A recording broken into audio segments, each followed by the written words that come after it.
Bismillahirrahmanirrahim. Assalamualaikum warahmatullahi wabarakatuh. Saya Rahmayanti dengan nomor BP 232321018 dari kelas 43A dengan dosen pengampu saya Prof. Dr. Yohandri Eskom Mkom. Video ini guna untuk memenuhi ujian akhir semester pada mata kuliah digital forensik di semester ini. Baiklah, di sini saya akan menjawab beberapa pertanyaannya, yaitu yang pertama, apa itu komputer forensik, kemudian yang kedua, tujuan komputer forensik, yang ketiga yaitu kasus digital forensik di Indonesia, dan yang keempat itu bagaimana menjalankan tahapan digital forensik, kemudian mengapa digital forensik perlu dilakukan, kemudian demonya menggunakan tool, lalu bagaimana legalitas digital forensik, yang terakhir itu penutup.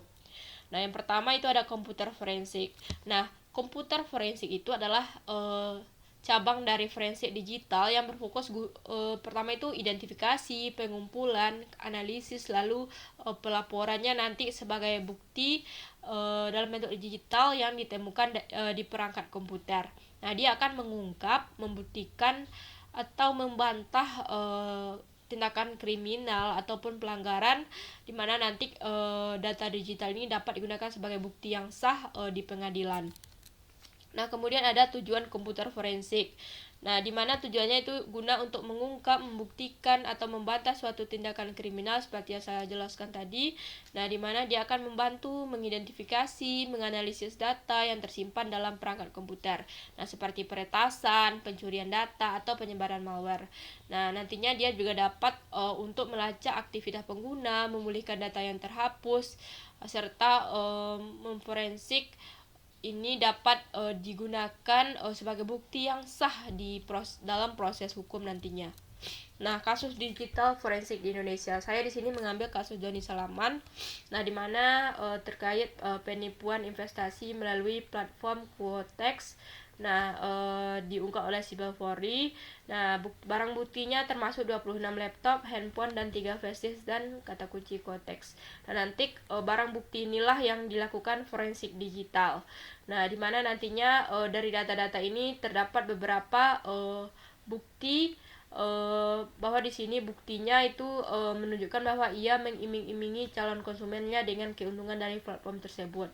Walaupun tidak langsung, akan tetapi ada jejak digitalnya yang ditemukan oleh ahli forensik tersebut.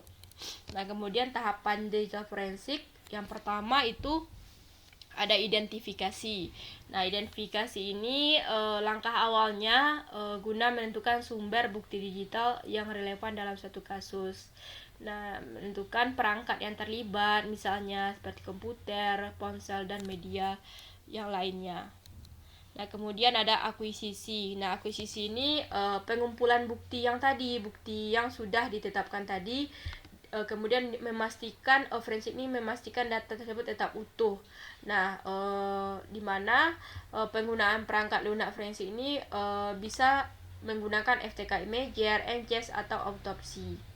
Nah, kemudian analisis ini dia setelah bukti yang telah terkumpul kemudian dilakukan untuk menelusuri identifikasi jejak digitalnya yang relevan.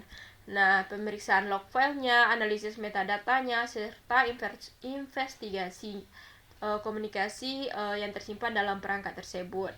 Nah, memerlukan keahlian khusus tentunya dilakukan oleh ahli forensik yang sudah bersertifikasi.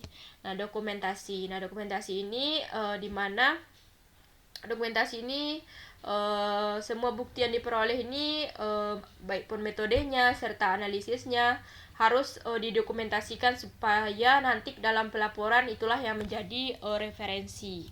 Nah, kemudian pelaporan. Nah, pelaporan ini adalah bentuk pertanggungjawaban dari ahli forensik, nanti akan dipertanggungjawabkan apa temuannya dan juga dibuat dalam bahasa yang mudah dipahami sehingga nanti bisa disajikan dan diterima secara hukum ketika di pengadilan.